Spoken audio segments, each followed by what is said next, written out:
Hello, everybody, and welcome to the Ginge and Pedro show. I'm, of course, your host. I'm down here in not Panama.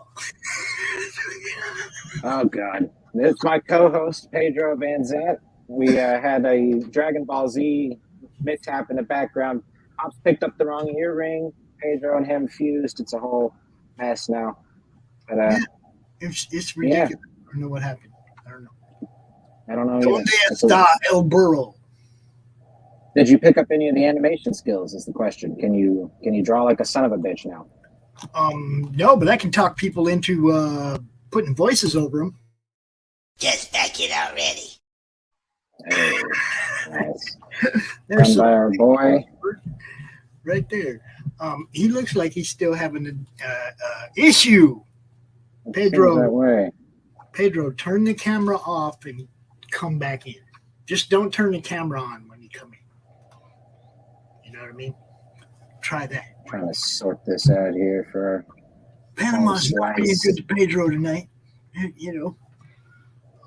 But Pops, if you wouldn't mind hanging out till I'll hang out, Pedro. Okay, wonderful. So we can carry right on here. So we've got an all-around comic book creator. I mean, I think he does a bit of everything at this point, and the full package. Flying in to the Ginge and Pedro show, swooping into our nest this evening, buddy, is the one and only Demon Hunter himself, Nicholas Raven Mueller. Boom. Well, howdy. Thank you. Thank you for having me on, and thanks for the invite. Absolutely. I love all the little things here. Just a quick moment here. I love the graphic for this episode that you guys did.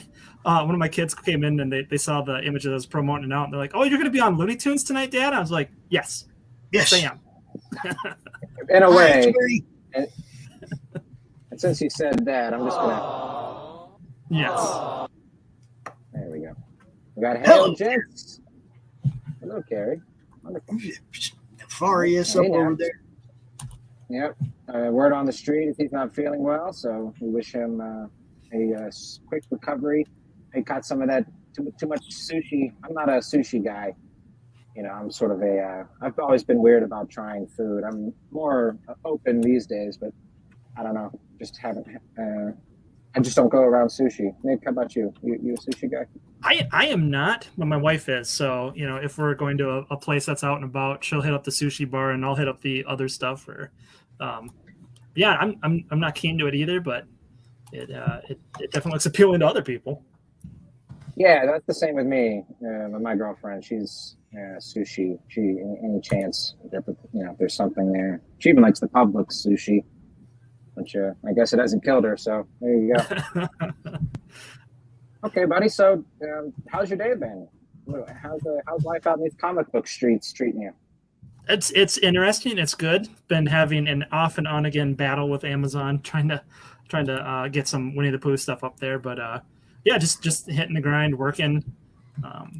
Wonderful. I know it's usually kind of just taking care of kids, home life, and drawing every second. So, wonderful. As we say, the work doesn't stop. Right, that is true. You lay awake at night thinking, I have to. Only I can get this done. So it's like I've got another page to draw. Dang it! Right. Yeah, no, the Amazon thing. That's one thing. I've been. I mean, I think it's kind of obvious in terms of like evolution for where we go as business people looking to put stuff out to sell. It makes sense that's sort of the next step out of the indie underground or whatever you want to call it. Was the process? I know you're having some trouble now. Can you tell us about? Was there an issue before? Have you gotten a book on there without any problems, or? What's the trouble? Yeah, so this is the first time using Amazon, so I'm learning as I go. And I don't know about you guys. Like I'm the typical male that if you told me to look at instructions, I'm like, nah, we're just gonna wing this and go ask for directions. Nah, I'll just figure it out as we go. So probably to my Dylan idiocy, I just am winging it as I go. So I probably could have solved some of these issues by reading up or doing a few other things, but I put up the wrong file format, which I thought it was correct. I didn't understand that Amazon has like a reflowable versus a fixed page format. Apparently, like if you're reading like a novel on there, it has a reflowable thing. So like when you expand on the text, it will enlarge the text in a way that works along with your phone or whatever device you're on, like a tablet.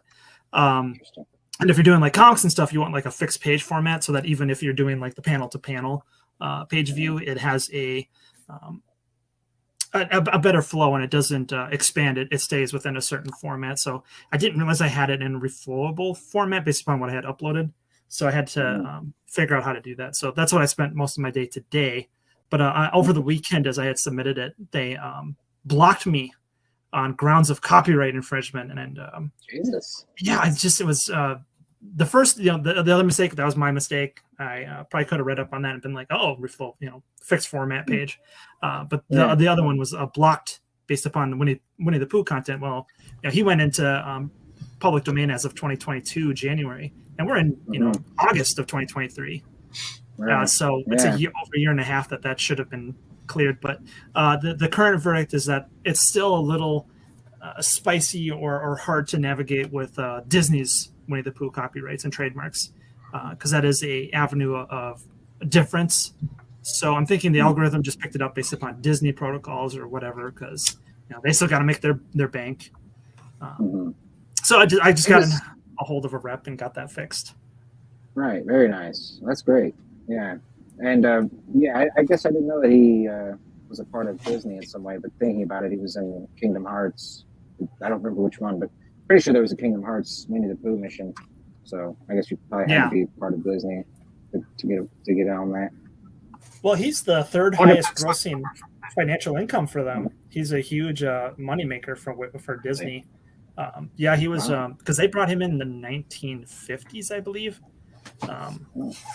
But yeah, I've been, even when I was running campaigns and trying to run ads, I've been struck or whatever. My ads have been taken down because not at the time people weren't as familiar with him being public domain at that moment, and we're just like, oh, he's can't wait.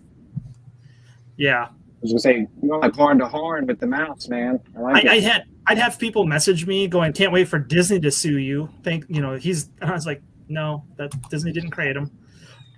So just sometimes the things that you'll come across when you're trying to promote something that's fresh or new. And it's the fun little hurdles. They're not as many issues now that movie came out and created more of a widespread knowledge of the situation, because people are like, oh, why are they making a movie like this? Why would Disney allow this? Well, no, Disney didn't have a hand in any of this. The original works from the 1917s to the 1920s, are now free for people to use within, legal rights. You just can't infringe upon anything Disney did.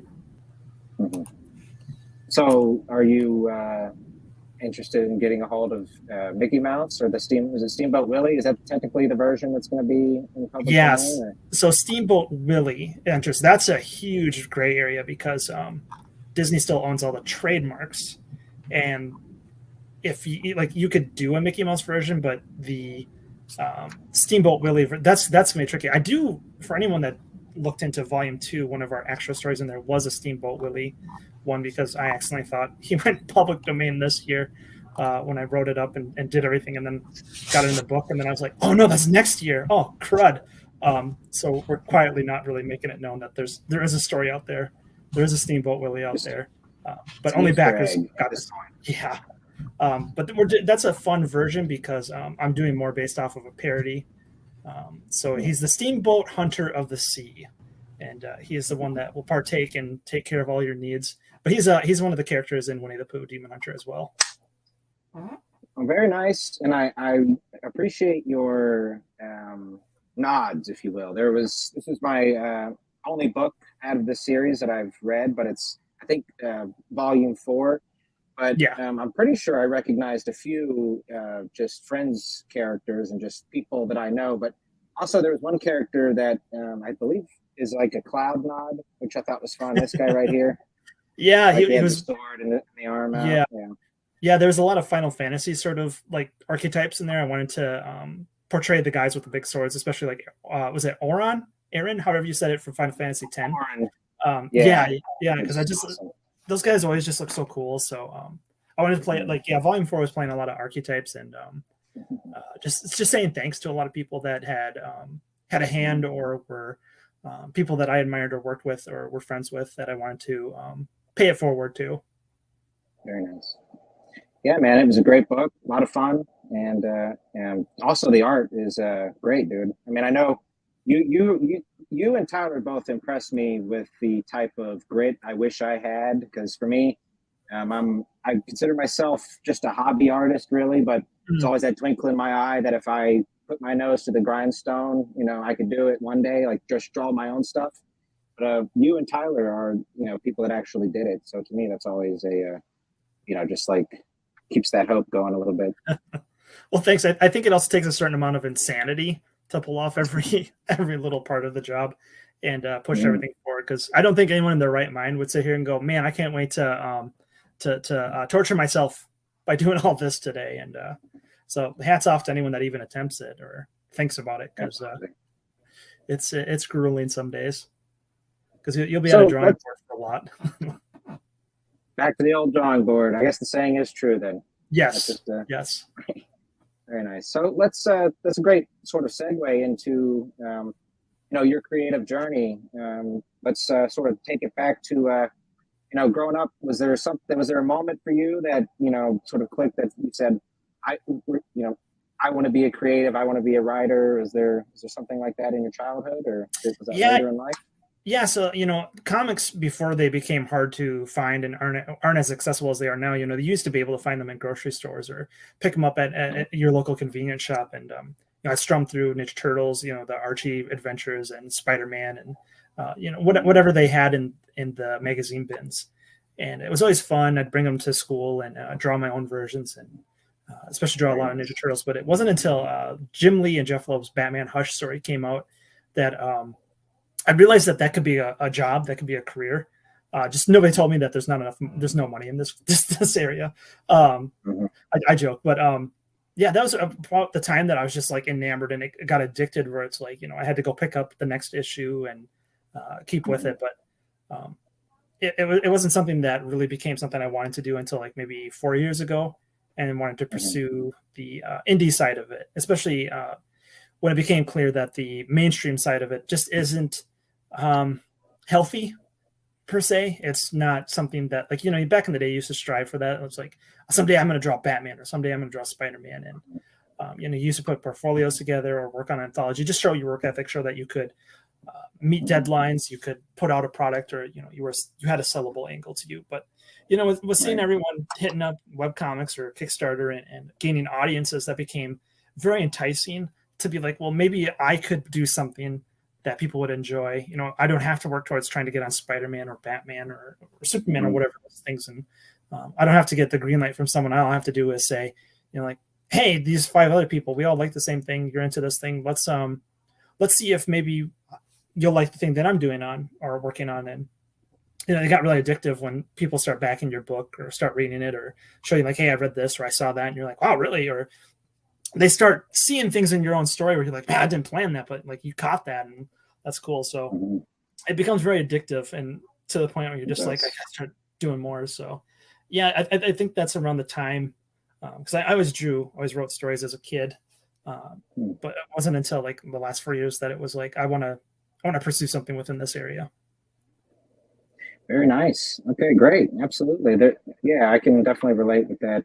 For me, there was like, growing up, there was a few companies that I wanted to work for. One was Pixar, but it was always from a writer standpoint for me, because drawing, again, was just always like, I mean, I grew up drawing till like, the story for me is like, I stopped drawing the summer between 4th and 5th grade. And then like coming back to school for the 5th grade, like as soon as first day, the teacher lets us go. I was a horrible student. So the first day, the teacher's like, okay, after she's done talking, then gives us our first assignment, and I just immediately flip it over and start to try to draw, but didn't like what I was drawing. So I like, I told myself there, I was like, I lost it. And I didn't draw again until I was like 19. It was like a very strange way to handle it. But wanting to be a writer was something that I did always sort of see as a possibility. It was just something that I loved and came easy to me. So, but yeah. Yeah, and that's okay, the hard part, and everything like that. Mhm. So let's go ahead, Bob. So I wanted to say just now, like I haven't seen Nicholas in a long time. He used to come out like CromCon way back when he was doing Demon Hunter #1. That's right. Yeah. And it's like it's been a while since we got the chance. So one thing I want to know is how much has the audience base or fan base for that particular title increased since then? Well, if I was more frequent on it, it would probably be more consistent. Because like I put out like maybe one of that title once a year right now. Right. So it can vary, but I'll have my hardcore fans and then the new people are checking it out. But I put out like 4 titles sometimes. So I have like a lot of segmented artists, but no, it's a decent size. I'm not like an EVS or a Common America size audience. I'm pretty still small. So, but the people that enjoy it, they're hardcore about it. And, well, no, I mean, I see people sharing your stuff all the time on Twitter and whatnot. I jump in there myself, retweet, because that's Right. what you're supposed to do. People, it's what you're supposed to do when you see something cool, hit retweet.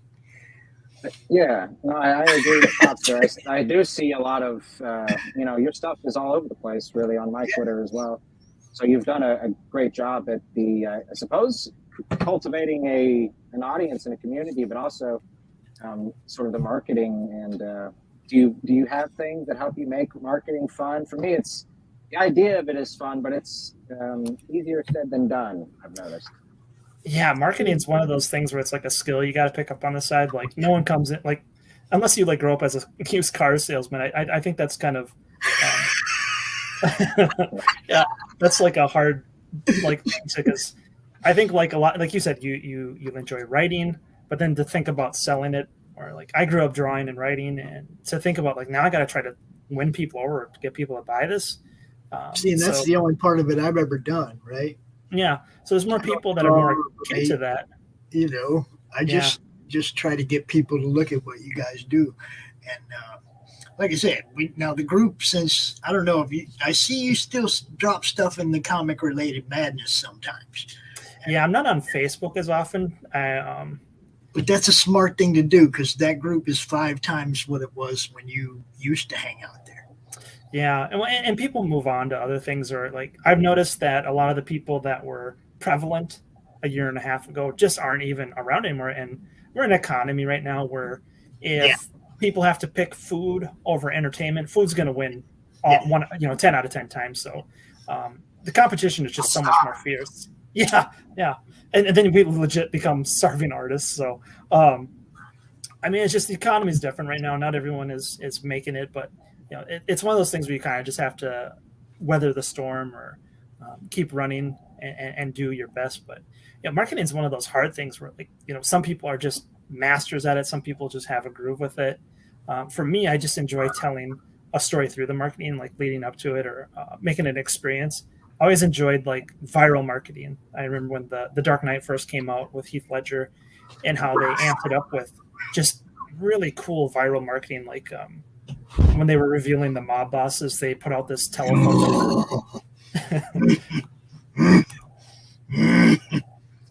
What is up, biscuits and gravy? I mean, but you could call up this number to talk to one of the mob bosses, and they threatened you over the phone. And I was just like, wow, that was a really cool experience because it made the movie that much more exciting before I even saw it. So if you can entice people or get them excited, and that can be hard because sometimes you want to hold in a lot of the story. You don't want to reveal spoilers, or what if I reveal too much of this? And that can be a hard cup to balance. Or do you fill it too high? Do you make it too low? Or and then what parts do you share that are enticing? Like you can say something that no one cares. Like, so what? Like I don't care about this. Right. So connecting with other people, that relational aspect is really important. And you're not really thinking about that when you're drawing or writing. You're writing a story, and then you've got to go, oh crap, I gotta go talk to people now. Yeah, no, that's true. It's for me when I come up with an idea. Thankfully, it's usually like kind of an idea or sort of a situational based thing. Usually, like I come up with characters as well, but as far as hooks go, it's usually like almost a tagline's worth of an idea. What if this happens with something, something like that. Right. And that type of idea can work in terms of being easy to sell if you just take the interesting parts and try to craft it together. But I actually saw The Dark Knight completely blind because I don't know. I don't even think I had seen the first Batman movie, like the Christian Bale one, before I saw the second one. And I guess I didn't know it was out. I just got taken as like a teenager. I don't remember how old. But my aunt picked me up one day and took me out to the beach and saw it. Incredible movie, but I didn't know about the marketing. But one of my favorite horror movies really, really sold me with the marketing, and that was As Above, So Below, where it was like a found footage thing about this portal to hell being opened under the catacombs in Paris. And it was really spooky, and they, it was like linking everything back to the website with behind the scenes, type lore, and just it was just really interesting to like 15-year-old me. So there you go. I'm going to confess right now to have not seen Christian Bale Batman, not seen that Robert Parkinson. I haven't seen that Batman. There's another one I haven't seen. It's bad. It's it's just bad. I confess. There's some movies I just didn't even want to watch. Yeah, life gets busy though, right? Yeah, I mean, it's not like the opportunity hasn't presented itself. I just, I got to be impressed with the concept. Redoing Batman over and over again, redoing Spider-Man over and over again. No, these are worn out concepts. If you can't give me something new that these guys are doing, then do something else. Just do something else. I'm tired. I'm tired of seeing Batman's new Batmobile. No, 1966, baby. That's the Batmobile. I'm tired. But we'll put that on your tombstone, Pops. I'm tired. I'm tired. But that's another good segue. We're talking about the old. Let's talk about the new, buddy. So before we get into your Fund My Comic and everything, could you give us a sort of brief, not necessarily catch up of the series, but tell us who Demon Hunter Raven is, and a little bit of lead up into that, and then we'll hop right on over. Yeah, sure. So Demon Hunter Raven is about a guy that obtains a holy relic that gives him the supernatural armor that helps him fight against demonic forces. And it's the most powerful, highly sought after weapon in this war of light versus darkness. So there's a lot of organizations, entities in that looking to obtain it, use him, and for nefarious, good, bad, whatever reason. So it becomes intertwined with a lot of other particular things. But the larger story also is that he's in the modern day story. But this is a story about demon hunters throughout history in different time periods. I'm not catching up with my words here. My mouth is moving faster than my brain can catch up with it. But it's also looking at an enemy that is attacking people across different time periods, and so a lot of the past will affect what happens in the future, and they need to go and look into the past as to how did they deal with these situations, because a lot of things have been lost to time, or certain people have hidden it because they want to control, and so there's a lot of back and forth in time periods. I'm a very huge Christopher Nolan fan, so I love the way that he plays with time displacement, especially like with Memento, especially with like Batman Begins. Going a lot of back and forth. So you could kind of say I'm aping his style in terms of telling a story backwards and forwards and so forth. So a lot of Demon Hunter Raven deals with the problems that he is dealing with, but a lot of his problems come from the past, and they're going to have to figure out how did they deal with that and why did they get lost in time. I'll just clear the air real quick, despite what old Stick in the Mud over here was saying about Christopher Nolan's Batman movies. I love those movies. I thought they were great. The only thing I guess it's sort of growing on me was I actually was working in a movie theater when that third one came out. Oh. And yeah, I mean, it's a great movie, but the only thing that really kind of stuck with me was and again, I think maybe it's grown on me, but was Tom Hardy's Brain voice. I mean, I know Yeah. it's from the source of a meme, but it's an I'm feeling interesting misrepresented. direction. I'm I'm feeling not sure I would have went with misrepresented. it. I didn't say they were no good. I said I didn't see them. I did not I'm just talking. care to see them. They might have been really, really good. I don't know. I just didn't care. I heard that they were originally supposed to be spy movies, but was it Warner Brothers or somebody said make it Batman, and you got it. I don't know if that's true or not. But hey, good stuff. What's up, buddy?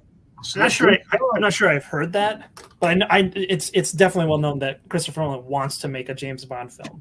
So that wouldn't surprise me if he was trying to write some sort of spy thriller. But I do know that he was trying to get in there for a Batman appointment back when they were trying to revitalize the series after Schumacher. Right. I actually love those movies. I just don't go in there with any seriousness. It's like Batman 66 or whatever it is, like the original. It's like just pure cartoon fun to me, the live action. And Forever's a lot better than I think a lot of people give props for, especially after you just got off. Yeah, that one takes a little bit. Yeah, that takes a different approach. Right. I would be intrigued to see how Clooney would handle it now, with everything that's been said and done. If he how he would approach the character. Probably not the best in the lineup of Batmans, but it would be interesting with his knowledge now and a different script. Yeah, I could see him. We didn't really get to see Ben Affleck's old, sort of Dark Knight style older Batman in like any the full version. But Clooney would also, I think, with the experience. Another story I heard. I mean, I'm just talking about my rear here, if I may. But another story I heard was that he said that he did the Batman movie for just the money, basically, and since it didn't do so well, he said that he kept a picture of himself as Batman, like to remind himself not to take movies for the money. I heard that one too. Yep. Yeah, and at that point, yeah. Well, and Batman's a lucrative deal. I mean, like, who doesn't want to jump into that and be remembered or seen in some sort of manner? I mean, the 1960s Batman was known for bringing in a lot of guest stars and people portraying zany characters and playing it over the top. I mean, you hear that said in a lot of interviews. So yeah, I believe that. Right, and that's kind of what I enjoyed about Tommy Lee Jones's performance. Arnold is cool party. It's just so deliciously cheesy. Arnold's delivery in that movie still cracks me up. I'll play the first opening scene of Batman and Robin for my older boys. It's just the ice slides, so it's getting me. That's a kooky movie. Yeah, it's very probably cocaine fueled, I'm sure. Probably no doubt. That could be why I quit watching them. Was those? Yeah, I mean, it could be. Come back to like get any. It's taken a while for people to come around on those. I think. We got people watching on Twitch, Facebook, YouTube. They're everywhere. On your YouTube channel, on my YouTube channel, they're everywhere. Thanks for watching, guys. Appreciate it. What's up, Rich? Timothy Olson, what's up, buddy? Titty biscuits, deliciousness, absolutely. Okay. Delicious biscuits. I like that. I'm not going to argue. I didn't say hello to Mr. X, but I don't want him to get it confused. Hey there, Mr. X. Thanks for coming by.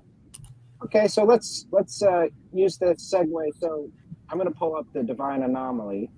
One thing I know I'm out of the loop on what exactly is going on in the Demon Hunter universe. I read Volume 4 today, and I saw a mixture of characters from other IP. Even I saw Clayman, right? I believe I saw a version of Riser Man. I don't know if that's correct or not. Yeah. Right. Yep. Okay. Sweet. So I'm seeing an assortment of characters on here as well with your Divine Anomaly piece. So how far out of the loop am I with this volume to where we're at now with this latest installment? So that's the fun part is even if you're out of the loop, each story or character is meant to be their own jumping on point. The Divine Anomaly is the first collection of all those stories that have been occurring throughout the year to catch you up. So what you're reading actually succeeds what the Divine Anomaly is. And this is also kind of a second chance campaign from what I just did on Kickstarter. So we funded Demon Hunter Raven 5 already, and now we're just showing some more love to the Divine Anomaly hardcover. So those that missed out are looking to just grab a book or whatever can jump in on this. But this is the grand, huge story I've been telling for the last 2-3 years. So you've got Naomi, Radiant Rapture, Saint Nick, the Demon Hunter, Winnie the Pooh, and all those different characters that have been popping up or telling this wide story is now going to come together in this 210 page black and white large interconnected story. So it tells it from all the way from the beginning of Saint Nick to the end of Volume 3 of Demon Hunter Raven. So you'll have the Phantom Sparrow, Naomi's story in there. And the next set of stories that we're telling right now will pick up the pieces of Divine Anomaly Volumes 2 and 3. So this is just a good way that if you're out of the loop, or this is your first time hearing of me, this will get you completely caught up on everything. Because one of the biggest things that we all complain about the mainstream is oh my gosh, we got to pick up these 10 titles just to know what's going on in this event or this certain story. So this is just me collecting all these 5-6 different stories together and telling it in the proper chronological order, but also with the narrative pieces. And a narrative piece, so Radiant Rapture is about a story about a nun named Naomi and her fight against this nocturnal demon, and he's called the Nocturnal King, and he is enslaving the land in the 1400s France. And she is actually the originator of the Demon Hunter clan called the Order, which is the Crusader and Demon Hunter Raven story tells the present day story of her, where everything kind of came together from. So all these stories have some sort of piece that comes to it's a giant puzzle piece, and this is the first time I'm pulling it all together. So when people are reading these in real time, I would reveal a piece of that puzzle. So there was a lot of this came from that, and now we're connecting to that, because that's one of my favorite parts is being able to tell these stories separately, because they're all individual characters and they all have their own things going on. But as we were telling that in real time, the things that people got to see this is from this and now this is from here. So yeah, this is the first time we're going to show where each one of those pieces connected, and moving forward that will play a larger part as we move into other parts. So it's really exciting because I didn't plan to bring Winnie the Pooh in, but as things moved forward, and it became a hell of a plan. Yeah, you just I'm adapting as I go. There's a plan, but when fans demand something, you make room for it. That's right. Very nice, buddy. So how many campaigns is this? So actually, let me ask you this. Is the Divine Anomaly, is this a separate series from the Raven Hunter line, or is this just your sort of anthology collection, or is more like an anthology collection? So these books have already been done. They're already made. We've already funded them.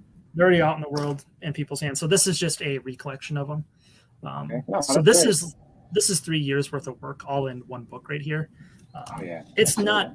It's collecting first issues of certain things, major story points of certain other issues. So it's you're not getting full story packages. Like if you pick up Radiant Rapture, you're going to get the full story compared to what's actually in this book. But it's to give you an idea of the characters, the settings. You're not going to get skimped out on story. It's just it's going to be like if you watched a YouTube summary of like the Daredevil show, like this is what happened in Daredevil. You're going to get all the key moments. You're going to still get fed the same way. But the individual titles will be a much more complex story and have way more beats to it. Similar to like more traditional comic book style publishing, where it's you're not having to collect a bunch of everything, but the way they put everything together in a floppy gives you a more linear, just the fun stuff essentially. Okay. Yeah, absolutely. And this will connect certain dots for people that like for the first time they'll see like how did Saint Nick tie into some of this stuff, because at the time I wasn't making it known that he was part of it, and then I revealed that in another series, and that was really fun to see people's reactions, because I had that secret for quite a while. We just put it up as a fun little one-off, and then it was revealed to actually be a in continuity story. And that's always fun when you set up your audience for an expectation, and you're waiting for that reaction to come. And I played that out for like 6 months, just waiting. So that can be the hardest part. Is sometimes your marketing can be a big end, like a big thing, and you're just like, it could be a week thing, it could be a 6 month thing, and sometimes you just have to be patient and just plant those seeds and wait to see how people react to it. So, but now we're gonna show everyone everything that's been happening for within our own community. No, I mean, it sounds like I'm horrible with keeping secrets. That's one of the things having a business is kind of forces you to work on, really. So Yes. I'm right there with you. It's you get almost a little the secrets sometimes can you get lost in it sometimes. Like when I revealed the return of Raven, because the end of volume 3 had him meet a particular demise. So we played it around with that.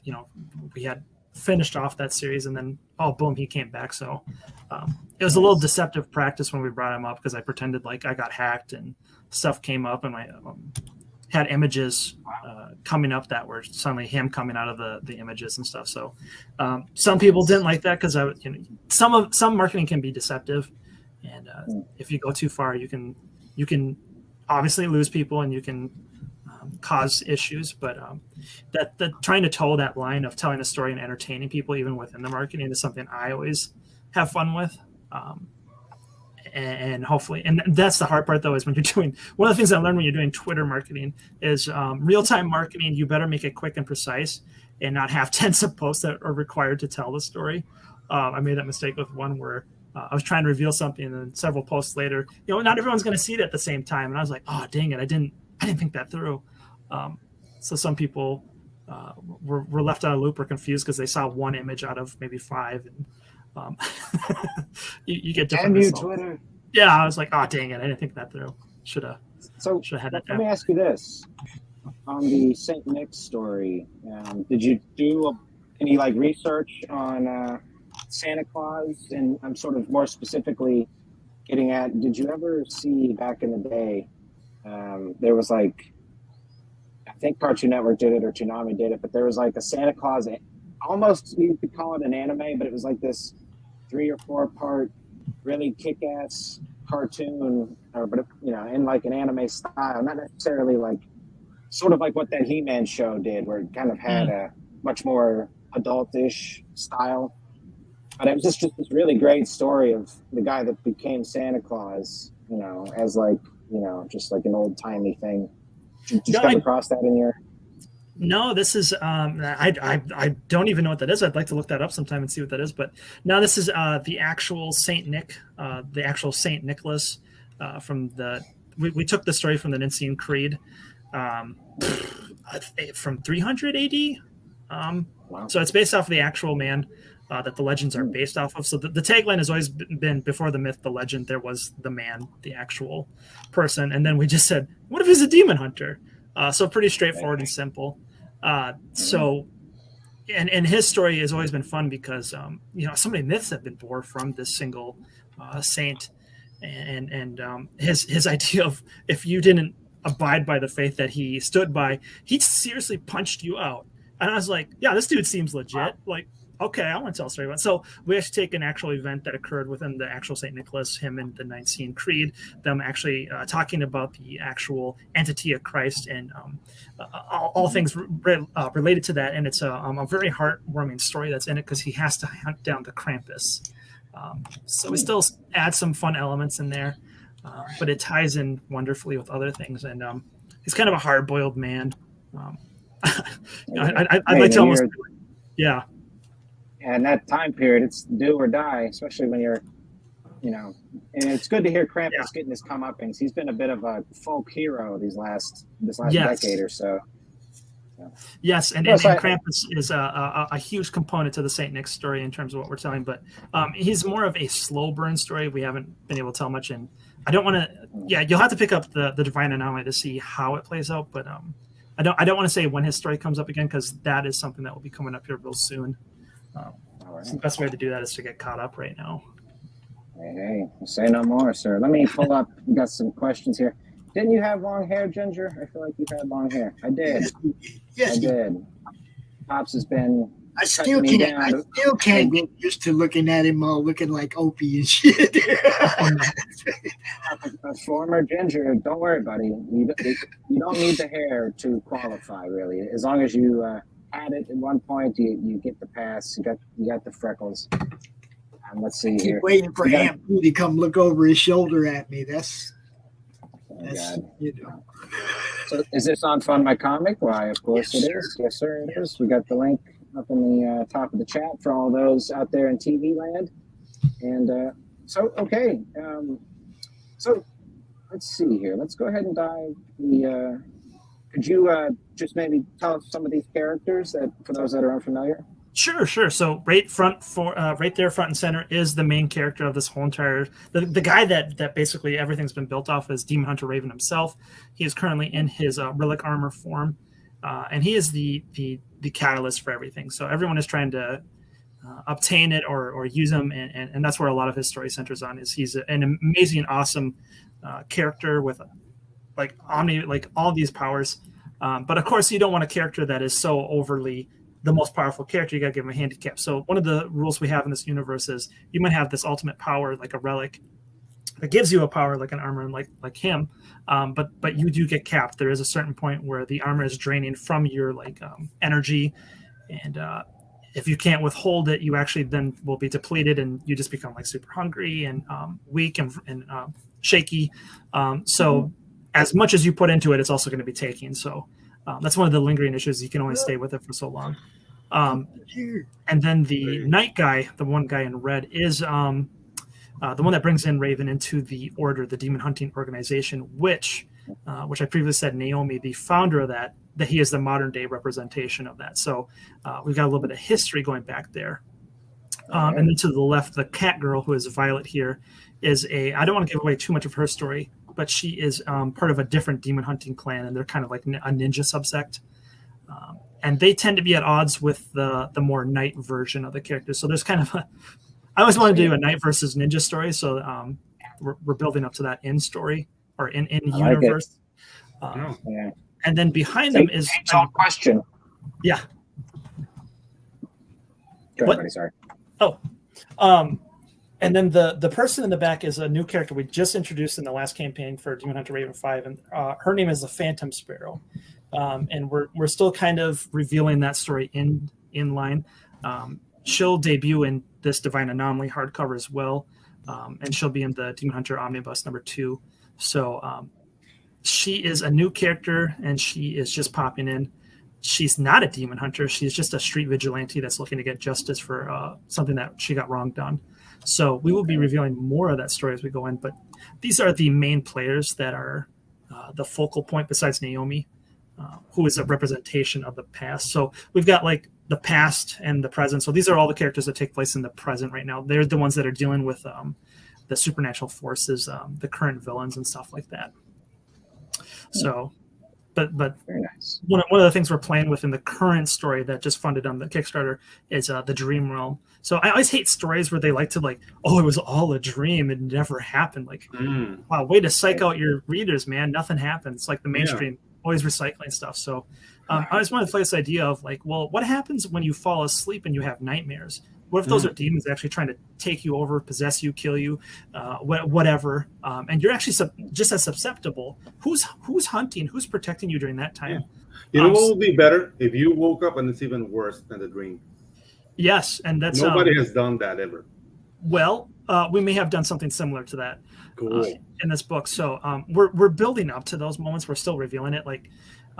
There's a lot of stuff that happens in these books, but we're revealing stuff really slowly. Building up this world, building up these characters. There's so much going on, but this world does have a dream realm, it has a spirit realm, and then has the natural physical realm as well. So you have 3 different areas that you could be attacked from, and that requires demon hunters of all different walks of life, backgrounds, and subsets to deal with these ongoing issues. And then you have the people that have no clue what's going on, and then they're just your regular people that are just fighting for basic justice or fighting for what they believe needs to be done. So that was one of the things as I really wanted to fill out this universe and fill out the story, because I don't know. Very cool. I'm like a fan of, like, the Avatar: The Last Airbender. Mm. I love how, like, you're following Aang and his people, but the world is so full of so many cool characters, and they make you But feel I was mentioning to Ginge that I really like the character design is thanks. this really, like, it gives me a call back to Soul River a little bit. Yeah, I you can remember that video game. Yeah, But also there's this really cool anime from the 80s called Tekkaman. I don't know if you're acquainted with that. it sounds familiar. Yeah, so I really see that in the costumes mainly. Like, there's a lot of Tekkaman, and Tekkaman is an awesome anime. It's like, if you guys haven't seen it, like, check it out. But yeah, like, I see the pedigree there. Design is one of my favorite things to do, because bringing the character to life and just making you, because you got to sit and look at these people on the page, and I got to draw them. So if they're not fun, they don't look cool. Yeah, exactly. Then we're missing a key element here. But yeah, you can look at the pages here. It'll get you a really quick rundown of the history of this universe, because one of the things I love is to explore the lore, but kind of like a Lord of the Rings. Like, we're given this lore, but let's also focus on the characters. Who cares about the lore if we don't have good characters? So yeah, exactly. You've got Christopher Robin and Winnie the Pooh. You've got Saint Nick here, and then you've got Naomi and Gabriel, who are key players in the past, or in some maybe a different dream realm or a different plane. We're not really, one of the things that I get asked a lot is, well, where does Winnie the Pooh and Christopher Robin take place? And I say, you're going to have to wait. Yeah, exactly. That's the cool thing about lore. Like, lore needs that air of mystery. Because, like, I was reading somewhere that Tolkien didn't really want to write the Silmarillion, because what made the Lord of the Rings special, it's all this back lore of people like, but what happened? Like, you don't know, but it happened. Right. And that's what made it cool. So basically, in our stories, we should put, like, little, like, splashes of lore. Like, hey, there's more behind this, but we shouldn't give it all right away, because that's part of the journey, and that's what people really enjoy. So, well, you tease people, you let them know that there's something there, but you give them as much bait as possible to bring them in. And that's the fun part is a lot of my story takes place, it goes back and forth. Oh, we're in the present, now we're in the past. Because if you go down a little bit more here, in the past, this guy named the Nocturnal King in the 1400s just appeared out of night and just started taking over places. And he's a demonic entity that just started enslaving people and forcing them into his sort of, like, demonic possession. And I mean, the name is really cool. Thank you. The Nocturnal King in the 1400s, like, whoa. Yeah. 1400 from the start. Wait, what? That's a very specific number. Yeah. So specifically, it takes place in the 1407. And so it would have been within a time of actual turmoil in France. They would have been in between kings and different sort of monarchies and stuff like that. So Naomi here, who is a nun, ends up having to step up and take on something called the Radiance Armor. And it's the only thing that's going to fight back against the Nocturnal King. And his whole entire issue, though, is he doesn't just demon possess people. He basically gives people an ultimatum: either join my kingdom and become a mindless zombie slave to me, or you can become a general in my army, or you can own power. I'll give you power, and you can join my side. But the thing is, you got to serve me. And the plight comes down as Naomi doesn't want to serve him. She wants to serve the Lord. She wants to serve the higher entity power. But at this point in France right now, historically, is, you've got sickness, you've got, it's either you're really, really rich or you are the dirtiest of poor. So, you don't have many, foods it sounds like our modern day right now. So things are hard. So, the church at that time should be giving to people. It should be helping people. Well, historically at this point, the church wasn't helping as well. So people are turning their back to the church. Well, she still wants to do what she believes to be right in the service of biblical nature. So there's a lot of people that goes, well, this guy's giving us food. He's giving us safety. He's giving us all this stuff. So a lot of the story on that point hinges upon giving yourself over to negative things in just basic needs and necessities being met.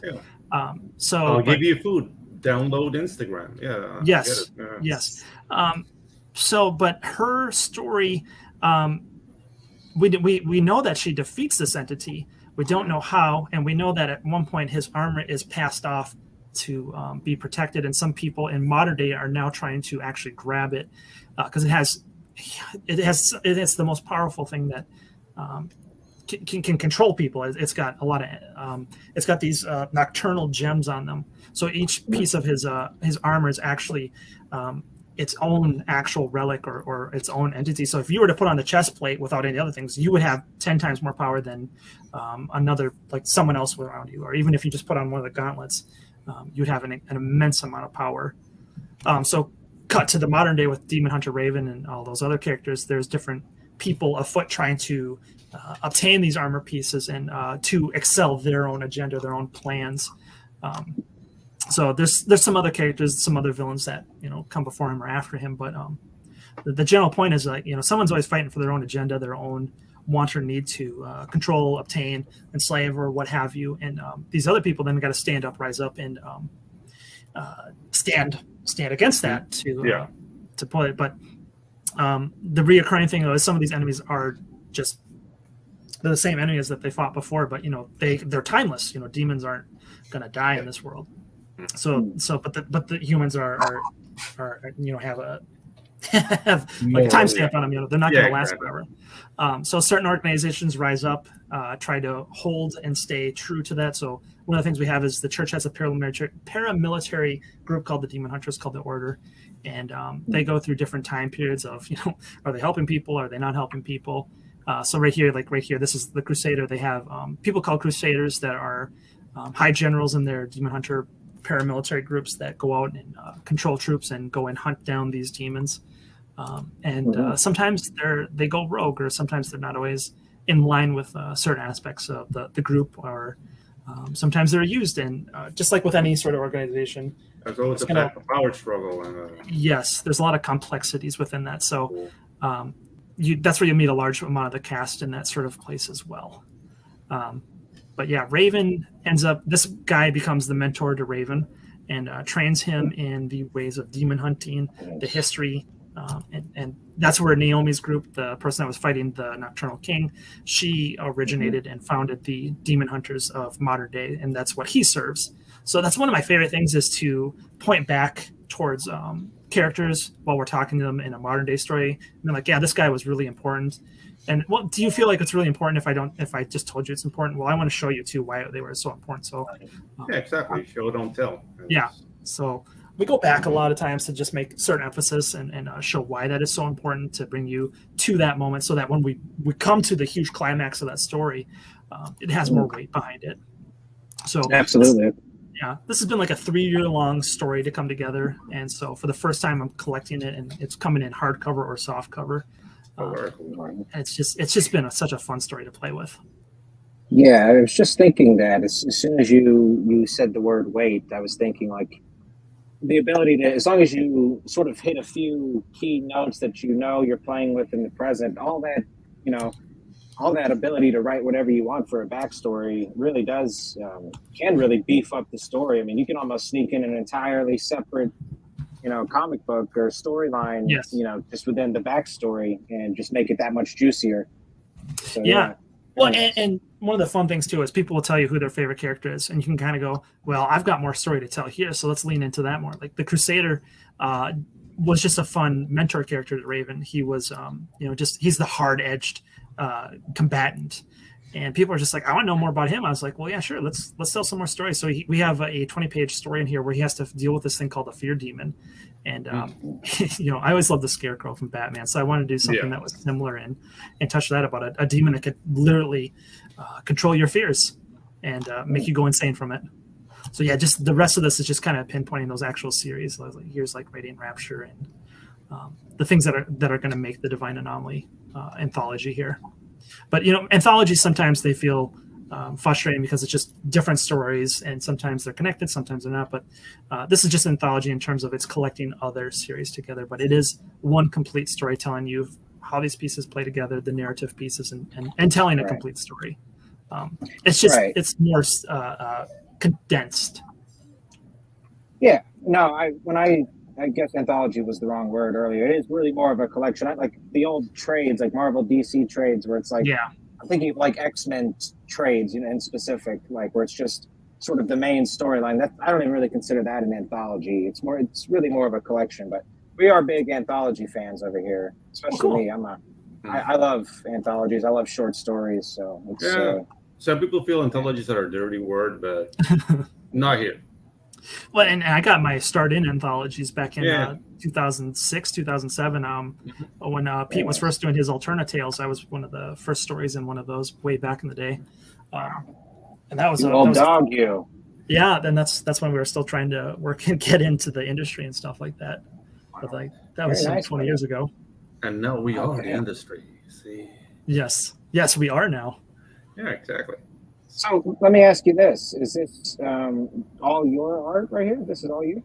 So I do have a few guest artists in here. So I've got a person named Erwin. I got a guy named Diago. So like Diago did the Crusader. I got a guy named Erwin that did these interspliced pages that help connect the stories in between. Is Diago Brazilian? Yes, he is actually. I think I know who he is. Yeah, Diago Albuquerque. Yeah.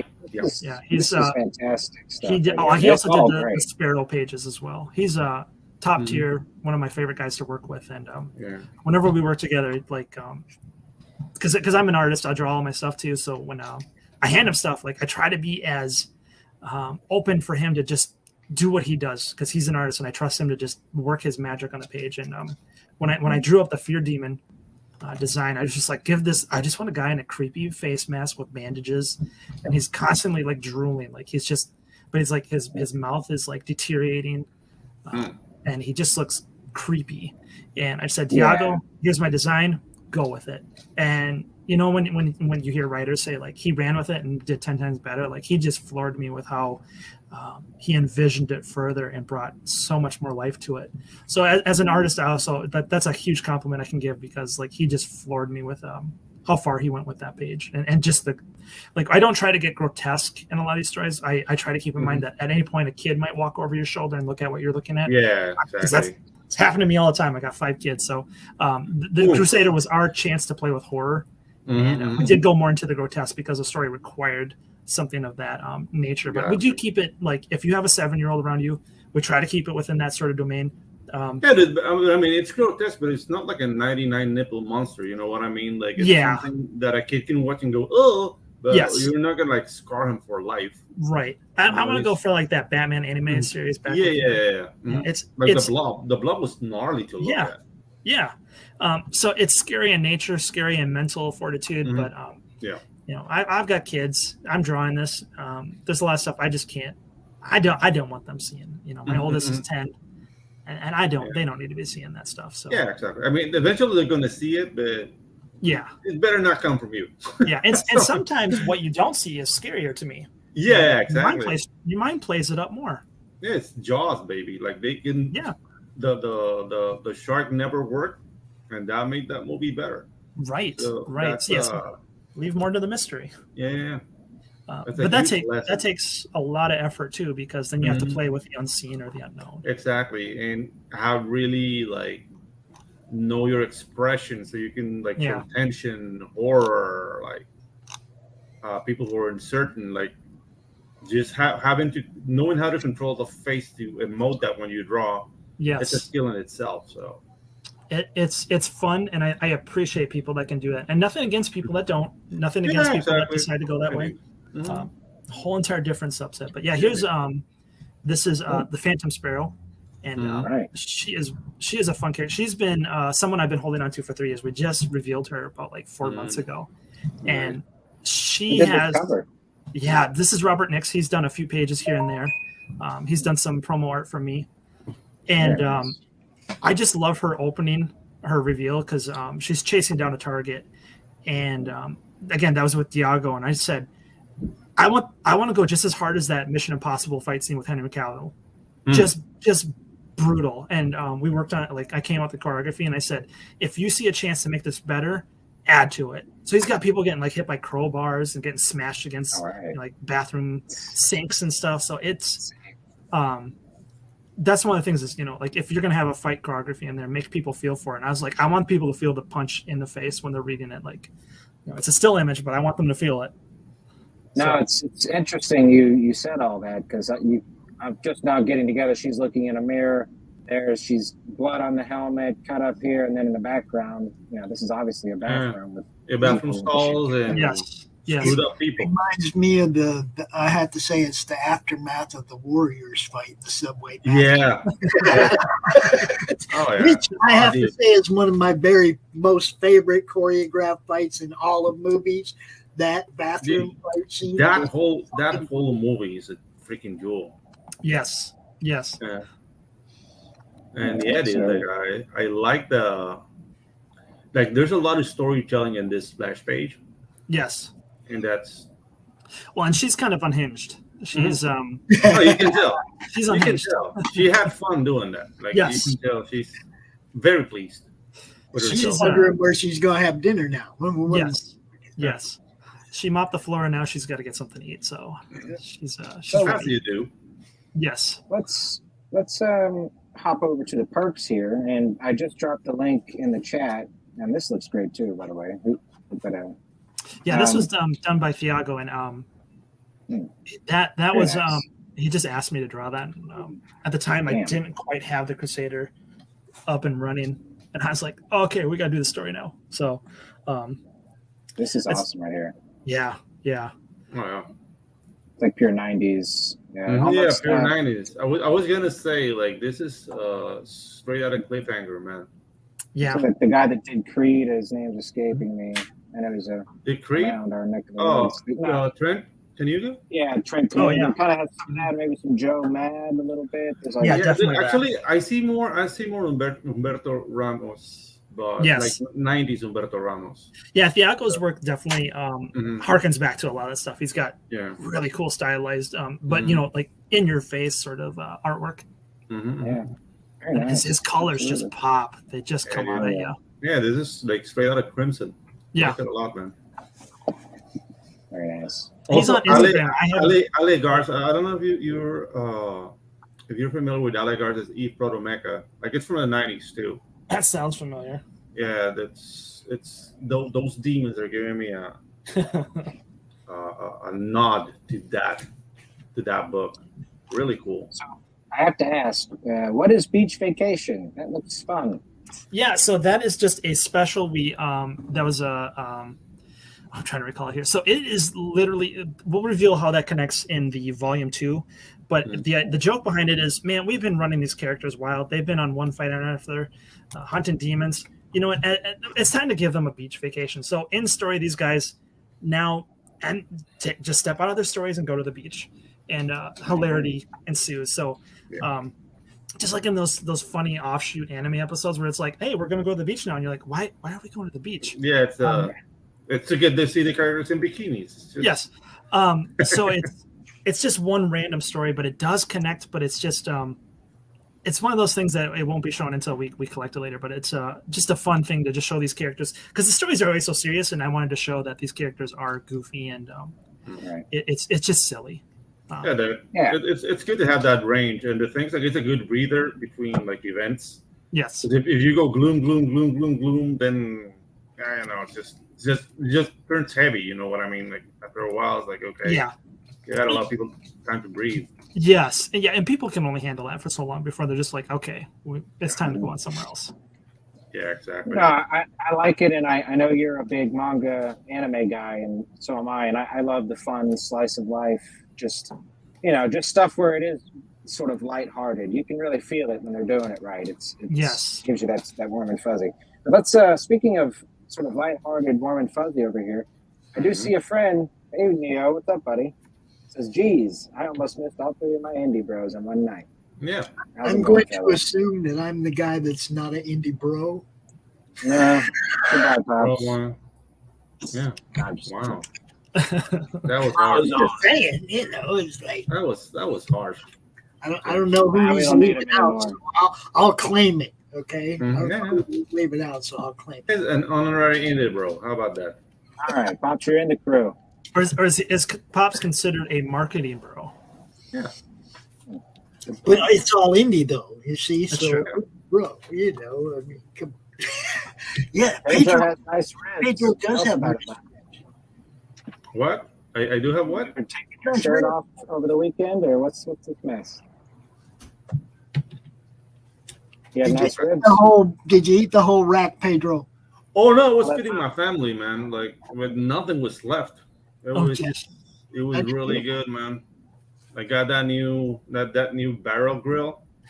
And yeah, I was having fun. Forget about it.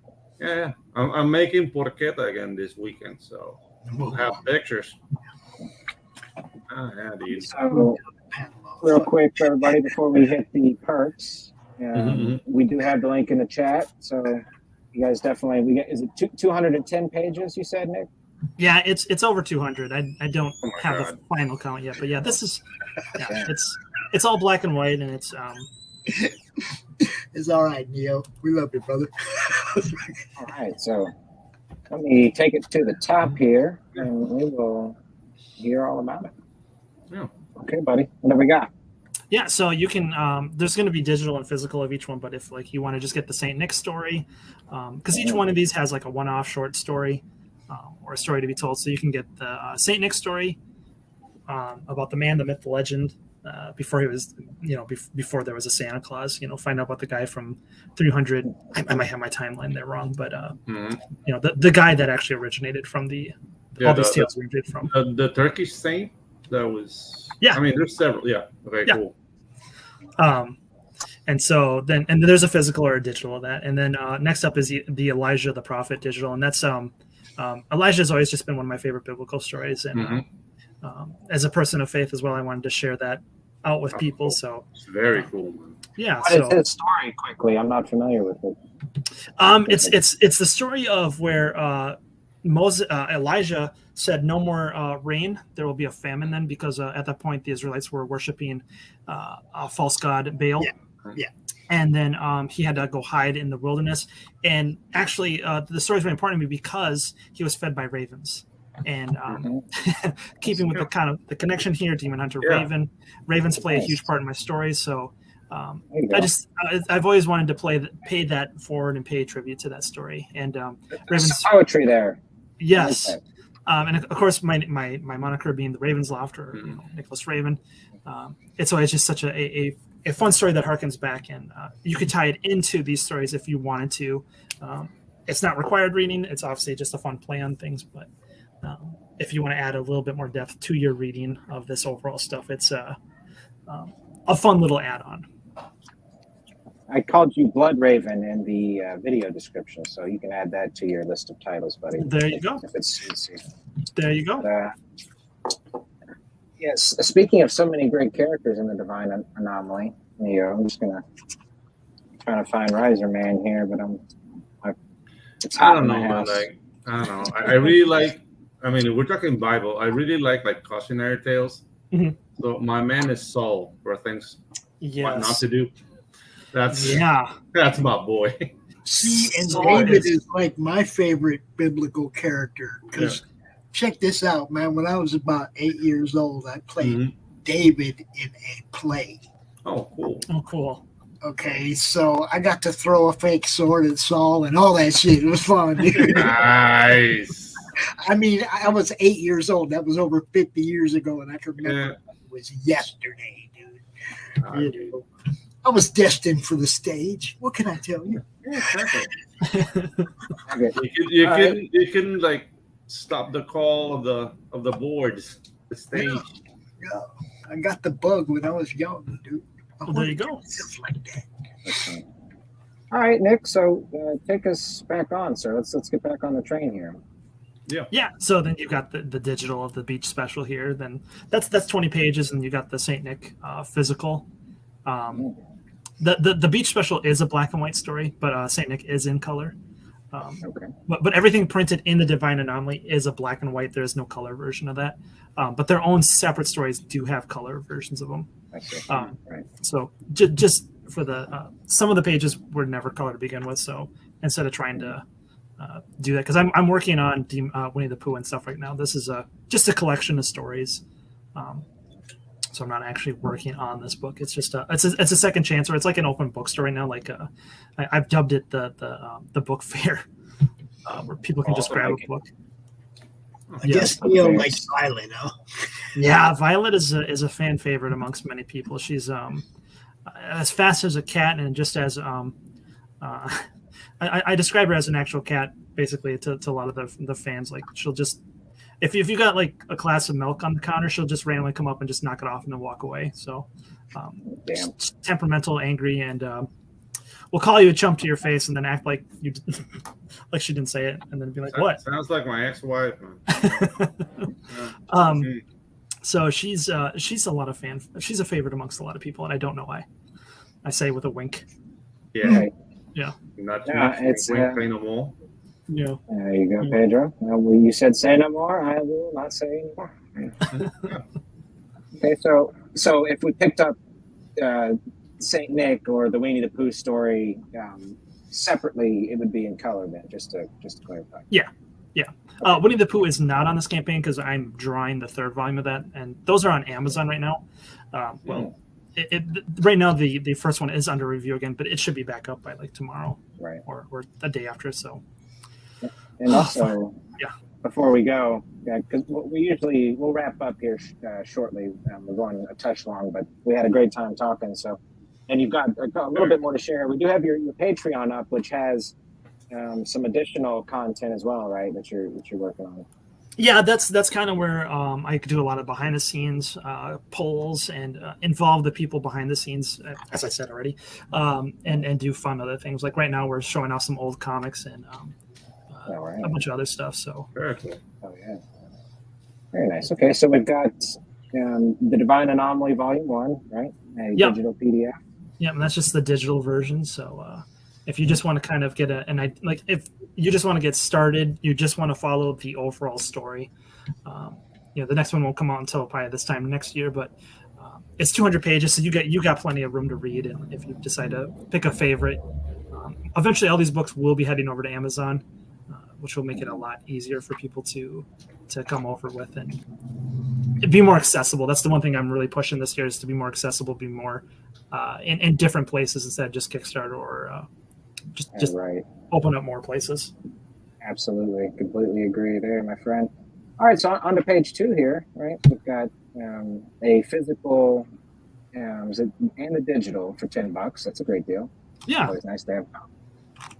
And that's just in black and white, that there is no so that's just a fun little quick story for anyone that wants to check into that. But and then if you just want to check out Demon Hunter Raven, we've got the digitals. Those are all let's see, the first volume is 230 pages, and then the second volume is like 200 pages. So they do come in color. Neo putting his Riser Man's making a move on Violet. Yeah, making a move on Violet. Look at that, dude. That's smooth. Better watch your character, bro. You're gonna be great. He's already slid into her DM, so there is Yeah. You see what I'm saying? It's like Riser Man. Watch out. Yeah. Riser Man with that smooth lotion. Look at him. Yes. Don't let anybody fool you. This man is secret filth. I talked to him behind the scenes. He's a dirty bastard.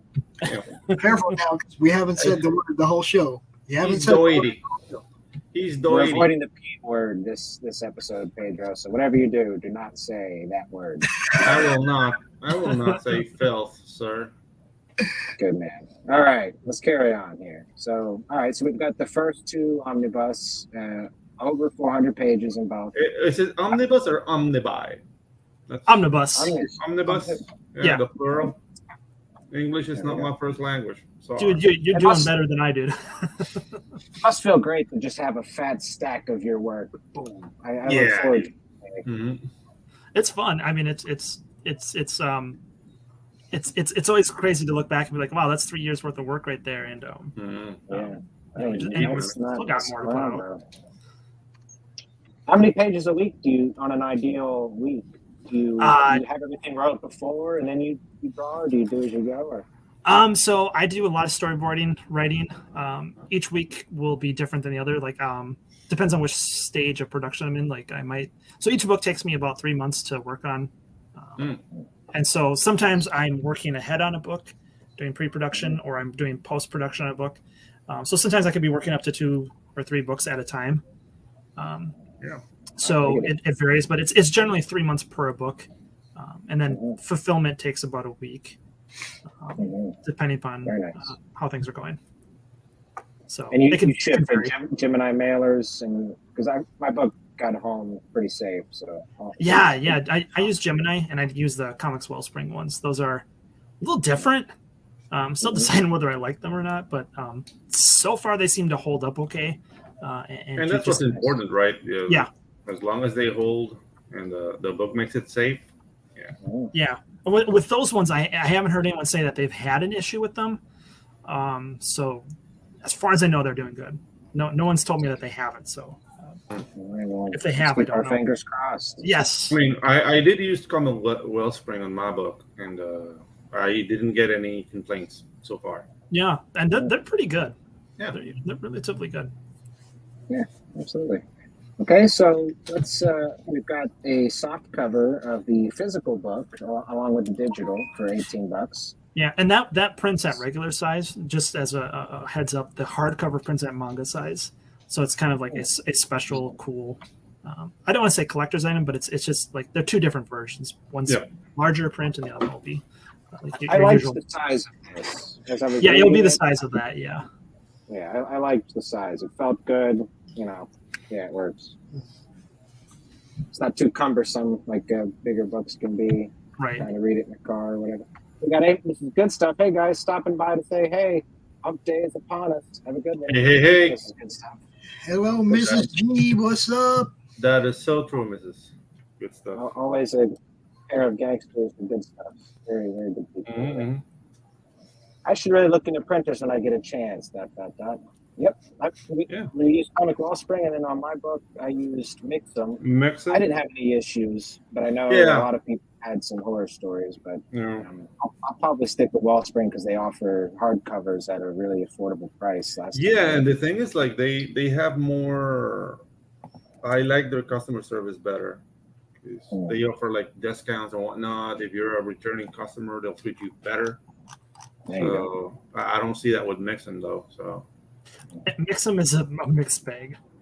Yeah, exactly. Yeah. I mean, I consider myself lucky as far as all that goes because I've heard the worst. Yeah, I didn't work directly with Mixum, but I was in a project that was working on Mixum, and dude, those guys like botched that to no avail. It was horrible, and they had to like give back the money. The project manager had to look for another printer. It was just a nightmare. But Ginge has had a great experience with them. So yeah, if you use them like in certain areas, they're spectacular. I've seen them put more effort into their hardbacks, but if you do like just floppies, it's so hit or miss. And then when I did some graphic novels through them, I think about like 30% of my actual books came out blotched, scratched. And it was like I had so much damaged product. I just barely got by with like what I had. But it was just like that sounds infuriating. Yeah, and it was the printer itself. It's not like handling, and then they let those go through. So like whoever was doing quality inspection, I was just mad. I was like, yeah, that's not okay. Yeah, and the thing is, like, since we're doing comic books, they think we're nerds. Like, they weren't gonna say anything. We are. Yeah. So. Yeah. Yeah, no, that really can't fly. And again, I do consider myself lucky on that. I live in Florida, so I don't know if the printers or whatever. But yeah, I mean, as far as the experience I had, though, I mean, they gave me, I don't remember what the date was, but like expected for my books to arrive, but they were there like 2 weeks early. Yeah, they're usually pretty timely.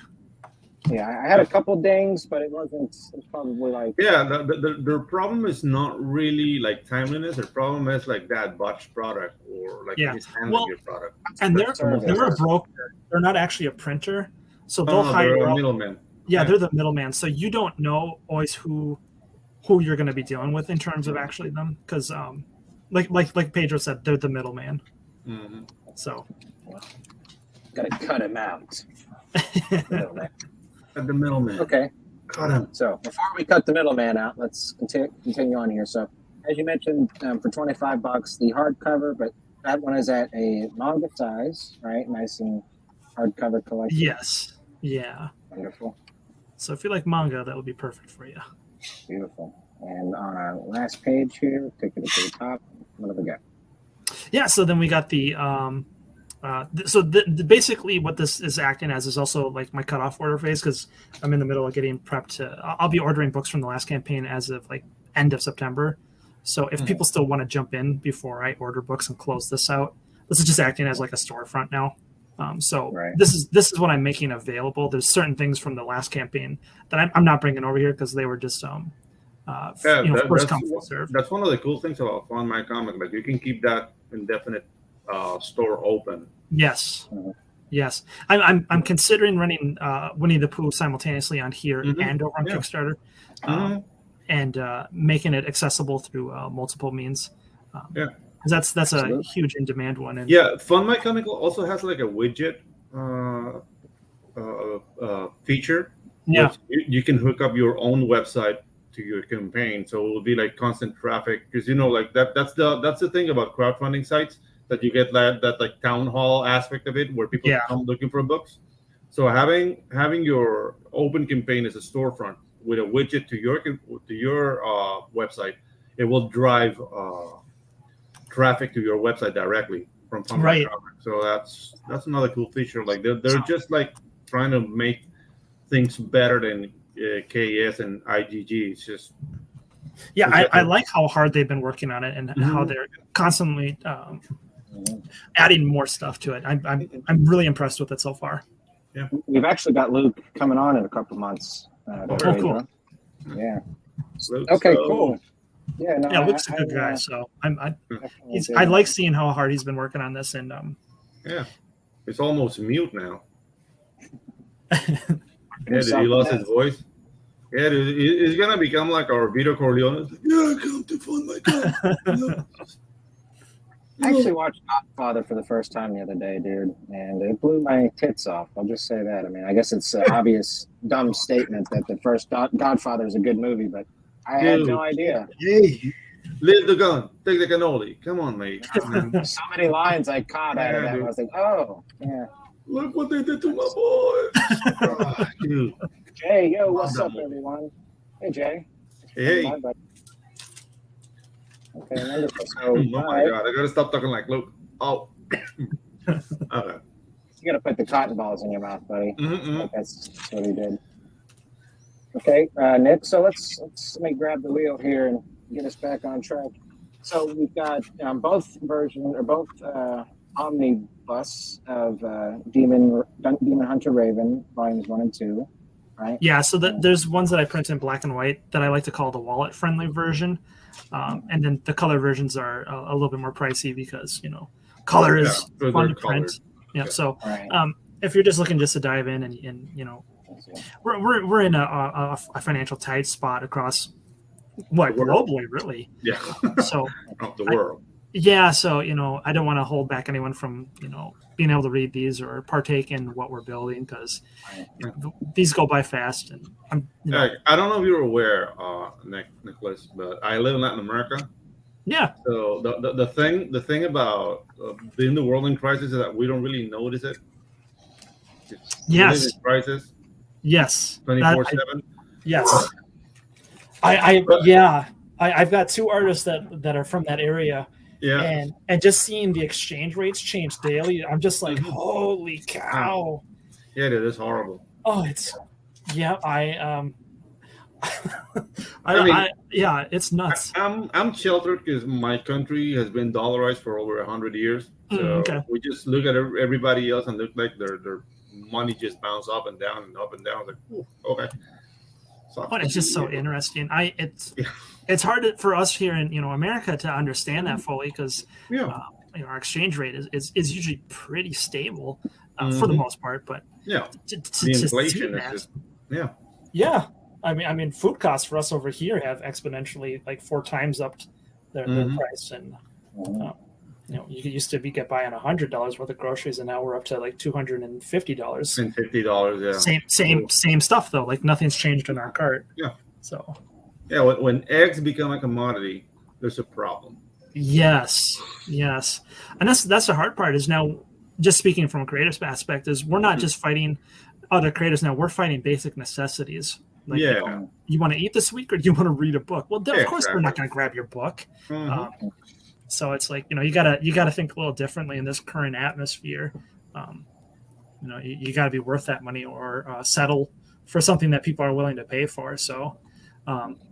And that's that's where becoming a good salesman and being a good marketer helps a lot, because you can come with ways to put your product out there that makes it interesting and affordable to people. Yes. without losing that much money. I mean, we want to make as much money as we can. Like that's why we're all capitalists, Yes. and that's the way God intended us to be. Amen Right? to that. Amen. Yeah, but yeah, dude. Like right now, we have to use all our savvy. Oh yeah, yeah. to I get mean, that this is like all hands on deck sort of situation, Mm-hmm. and you got to be. I like the way you put that. Yeah, you got to be smart about how you're doing this right now, and Yeah. you know, and you. For me, it's about weathering the storm, staying Mhm. with it, Yeah, and exactly. Live beneath your means, and Yeah. don't allow it to be overwhelmed, because there's a lot of people, like people's attitudes change when things get rough, yes, and that's not a position for you to make sales, because nobody wants to see somebody who's preoccupied or angry. Like, buy my book, I need it. I need some action. Like, no, dude, you gotta be happy, calm. Hey, this is my book. Talk about the story, sell it Yep. properly. Mhm. I mean, you might be dying on the inside, but don't show it. well, and people can smell desperation from a Yeah. mile away. They Yeah, can tell when dude. you're not being genuine, you're not being sincere. Mhm. Like you're Yeah. just making the conversation be like, and then you slip in your book sale. It's like, Yeah, okay, exactly. Yep. Mhm. Yep. Yeah. yeah, no, I hear you on that one. That can be tough because, like for me, this is just a second chance. This stuff is already run through. It's just, Mhm. it's to me, it's just fun right now, and getting to talk to you guys, like to even just you kind of forget sometimes. You're like, oh, that's right, I did that. Yeah, dude. That's the thing. Like we have fun doing this, and Yes. we could be doing anything else, like to make money. Like, let's be honest. Oh yeah, yeah, But this is what we chose to do because we love it. So let's just allow that to show. Allow Yeah. that to show that you love this medium and you can't wait for people to. You can't wait to share with people. exactly. Well, and first and foremost, our job is always to entertain people, Yeah. to liven up. When people are coming home, they've gotten done stuff. Like they want to listen to music, they want to watch a movie. Mhm. Our job is to bring, enlighten, entertain, laugh, cry. We are the perpetrators of stories, myths, and legends to bring people some peace of mind or remove them from a situation or bring a new thought process and Levity. Right? yes. People- That's a good. People don't value levity, and that's Yep. the thing. Like, we're all overwhelmed by bosses, by circumstances, by deals. You come, you sit down, you have like a bag of Cheetos. Maybe don't read a comic book with Cheeto fingers, but you know what I mean. I think that's the nerd laws. You have to have Cheeto dust on your tits to be. Yeah, reading exactly. anything. Yeah, Cheeto dust in the cleavage. That's Yes. the way to my heart. Just Yes. The next book will be actually called Cheeto Tits. So nice. it's Yeah, Wonderful. A little Yes. premiere here on the show. yeah. Yes. You see, this is the place for premieres. but yeah, So- that's the heart is listening to the audience, listening to the people, because I think even as creators we can get stuck in our boxes of Oh, of course. and the people on the other end, they need to be taken care of, and that's that's why we got into it. We want to tell Yeah. stories, but I mean, silence is needed because that's how we keep our stories unique. But yes, like everything has its limits. Like, at some point, you have to start. Okay, what do people like? Mhm. yes, And even within your story, like you were just saying about, like, there's some characters that people say, like, hey, I want to hear more about that guy. You listen to that. yeah, and there's times where you can subvert expectations, and I think there's times where Timothy says, "Boo on you, sir." Boo on you, sir. Yeah, that's why you have the collector's edition and the reading edition. right. You buy two. See? One's for Cheetos and one's not. Yeah, wants to keep it pristine.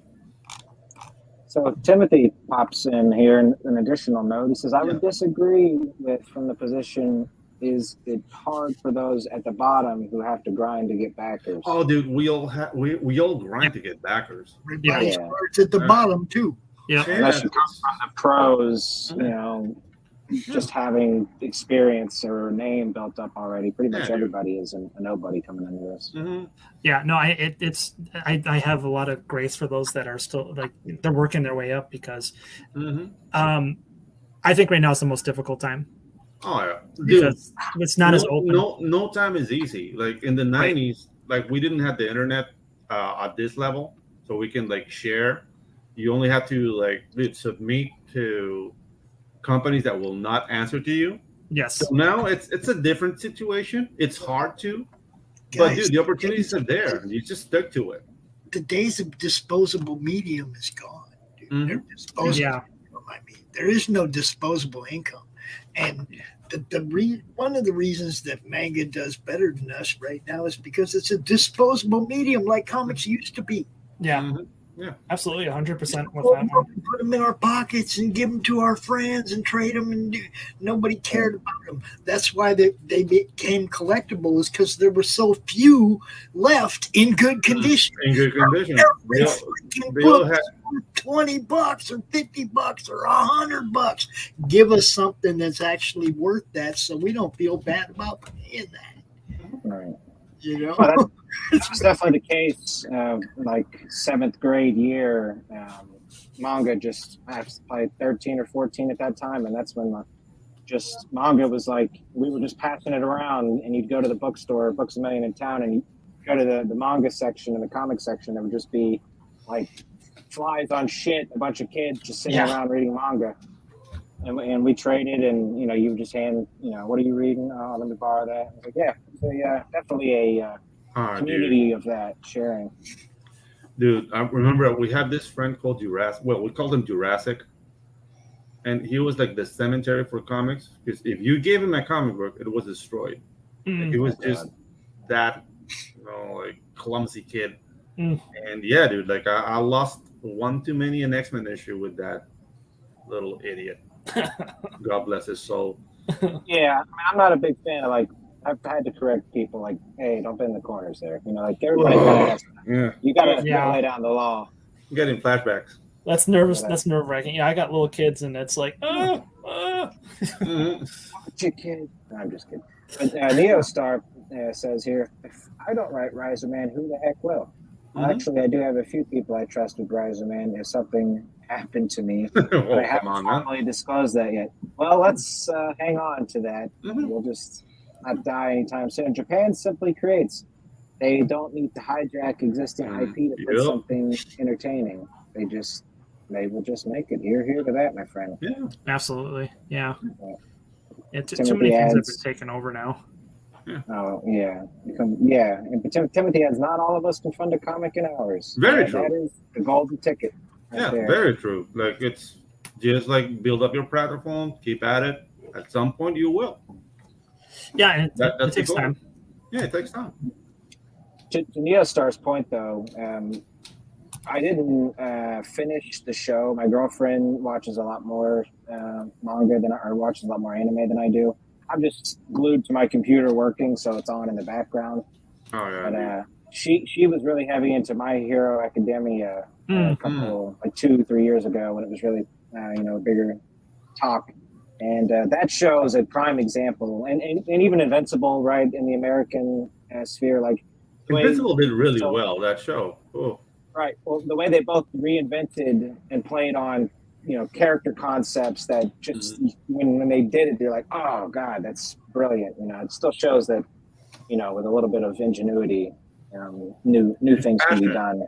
Ingenuity and passion for what you're doing. Right. Absolutely. Well, and that was the fun part, is they played upon the tropes better than our own current day. Yeah. Right. Exactly.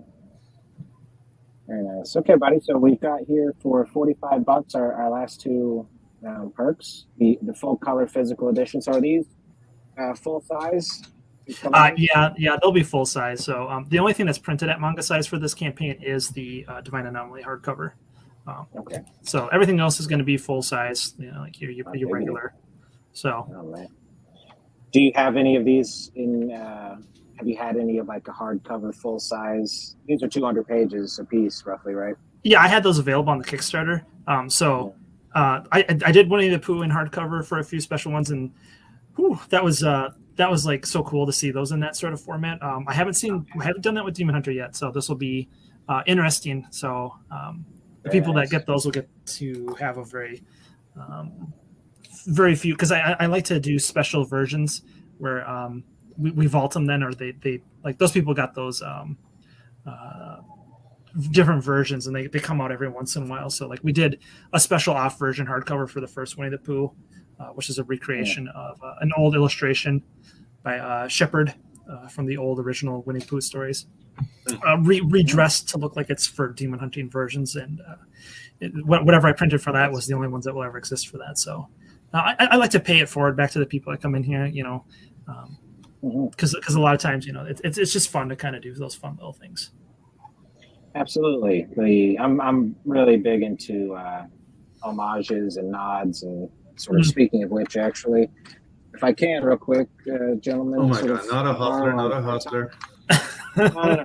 So my first book, speaking of homages here. Oh, there you go. Fox. Yes. Right. Foxman, Frank Oh, Miller, yeah, Elliot Foxman. Rodriguez did this. Right. Patty. Look what old Daddy Long Freckles got in the mail this week here. Mm-hmm. This was like, I think, almost 2 years ago now. Yeah. Let's see. Boom. If I may, got the original. Oh There you wow! go. Boomba. Yeah, man. 11 by 17. I have to get it framed, and then I'm gonna hang it up. But yeah, man, this is the original piece by Elliot. It's quite breathtaking, really. It's just getting to see it up close, dude. This guy is a sharp artist, Elliot Rodriguez. He's better and better with each thing I see by him too, because like Dude. Absolutely. he is just. Man, there's a lot of murderers, dude. Like, and that's what's really exciting about this whole like indie scene. Like, as time progresses, you can see people getting better and better, and you get scared. And oh, I have to get better too. We're gonna be left behind, baby. A lot of people bring in up in their game and bring in new things to the scene. So bringing the heat. Yes. For sure. All right, boys. Neos star busting balls here. He says, to be fair, Invincible had been out for a while. They just decided a decade later to make a cartoon for it. I know he's not busting balls. I gotta mess with my boy. He says, oh yeah, I remember Foxman. Yeah, we're doing a full length next year. It'll probably be in an anthology as the featured story. That's my little secret plan here. But okay, gang. So let's. Nick, I think we've covered it, buddy. As far as the campaign goes, right? I think you did, and I thank you very much for having me on and having this awesome talk and just talking comics with you guys. Yeah, dude. Oh, dude. Yeah, it's been a pleasure. The doors are always open, man. Anytime you want to fly back into our coop and lay a comic book egg. Heck yeah. Ew. What? You know what? I would love it if somebody laid a comic book egg. You know how much simpler that would be? You didn't have to do anything. Just squat over a nest and dump out a comic book.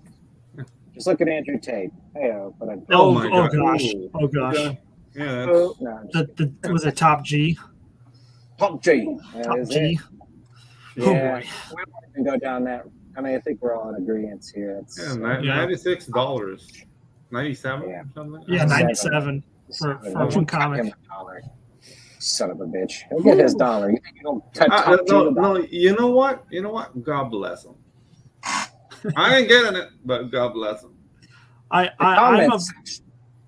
of the mindset that he should have paid us to even look at the thing that he put out, because it's horrible. It's horrible. But whoever buys it, the joke's on them.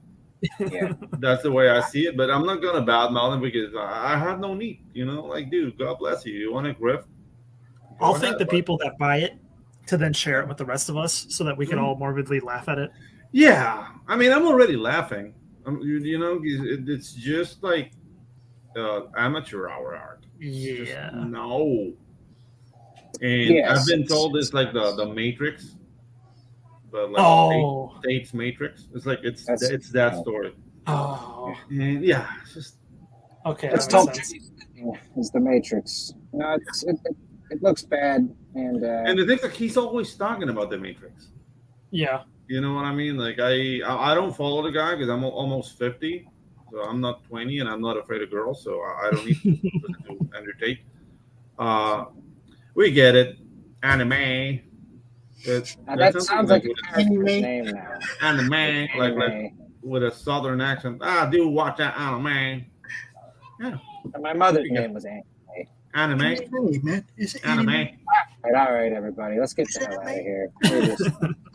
I'm sure Nick has to go be a father. You know, Yeah, I got gotta kids to Yeah, go dude. put to bed. So Yeah, Yeah, so dude. thank you for Do your hanging out with fatherly us, buddy. thing, man. yes, and thank you, everyone. Thank you, and God bless all of you.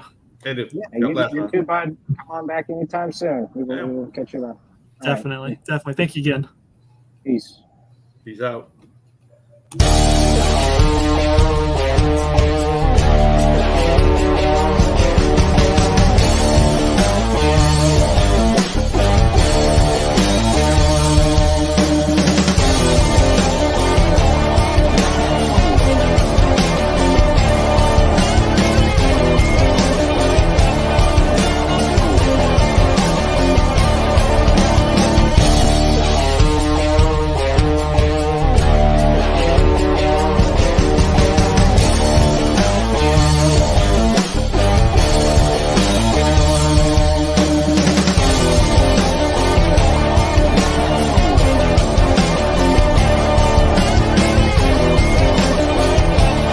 Madness Entertainment Group presents the Madness Comic Network with original programming and additional comic-related content. The Civil War was America's bloodiest conflict. Over 500,000 died to preserve national unity.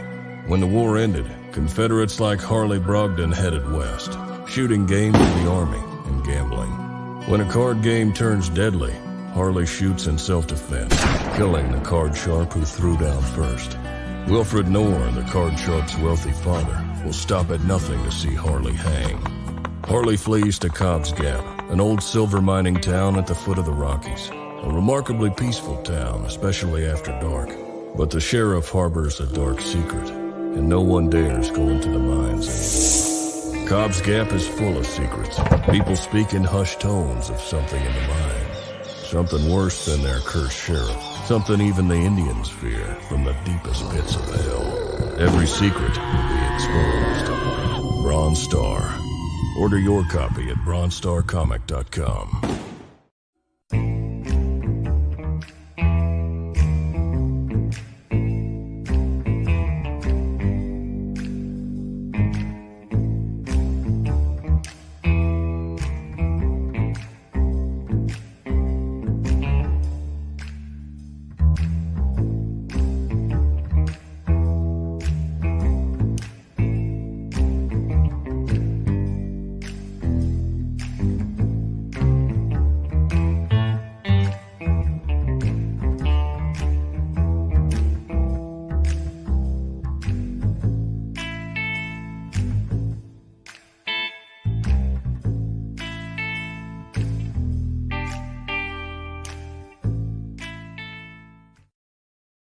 Comic Books for Kids provides comic books to kids in hospitals and cancer centers across the U.S. It's a place where we can all work together to make sure every child has a comic book. 100% of all proceeds go towards the kids. It's about making a difference, and while they're in the hospital, allowing them to fly like a superhero, battle dragons, or rescue teddy bears. We are in every state in the country and now support over 160 hospitals. Every month, we add more.